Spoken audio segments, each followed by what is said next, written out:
ఎన్టీఆర్ అంటే మీకు ఇష్టం, అవునండి. వైఎస్ రాజశేఖర రెడ్డి అంటే ఇష్టం. అవునండి. వాళ్ళిద్దరికీ దగ్గరగా ఉండేవాళ్ళు. అవునండి. బాగా దగ్గర. మరి వాళ్ళెందుకు ఇవ్వలేదు టికెట్? అప్పుడు మీరు రాజకీయాల్లోకి వస్తా అనుకోలేదా? ఇచ్చారండి. 94లో హ్మ్. మా అన్నయ్యకి మేము సింహగర్జనకు ఒక ట్రైన్ వేసుకొని విజయవాడ నుంచి హైదరాబాద్ వచ్చి వెళ్ళాం అప్ అండ్ డౌన్. అప్పుడు ఇచ్చారు సీటు. ఇచ్చిన తర్వాత దేవినేని నెహ్రూ గారు వచ్చి మేం కావాలో కోగంటోళ్ళు కావాలో తేల్చుకోండి అని చెప్పేసి ఎన్టీ రామారావు దగ్గరికి వచ్చి మాకు సీటు చెడగొట్టారండి. చెడగొట్టి జయరాజ్ గారు అని 83 ఎమ్మెల్యే ఉన్నారండి, ఆయనకి ఇప్పించాడు ఆయన. అప్పుడు మా అన్నయ్యని ఇండిపెండెంట్గా నిలబెడితే మా ఒక్కరికే 27,500 ఓట్లు వచ్చినాయండి. సిపిఐ, సిపిఎం, టీడీపీ, జనతాదళ్ నలుగురికి కలిపి 28,500 ఓట్లు వచ్చినాయి. అంటే మా మీద ఒక 1000 ఓట్లు ఎక్కువ వచ్చినాయండి సెంట్రల్ నియోజకవర్గంలో.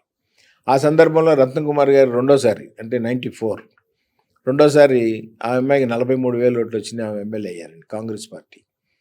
అట్లా ఆ విధంగా సీటు మాకు ఇచ్చారండి, ఇవ్వకుండా లేరు. అలా అదే ఆఫర్స్ అలా కంటిన్యూగా అంటే 2004, 2009 వరుసగా రాజశేఖర రెడ్డి ముఖ్యమంత్రి అవుతూ వచ్చారు అవునండి. కదా! అప్పుడు ఏమి పరిశీలించలేదా మిమ్మల్ని? 2009లో కూడా మమ్మల్ని అడగలేదండి. మేము ఓకే. అసలు పోటీ చేయలేదు కమ్యూనిస్ట్ పార్టీ అనే దాని మీద.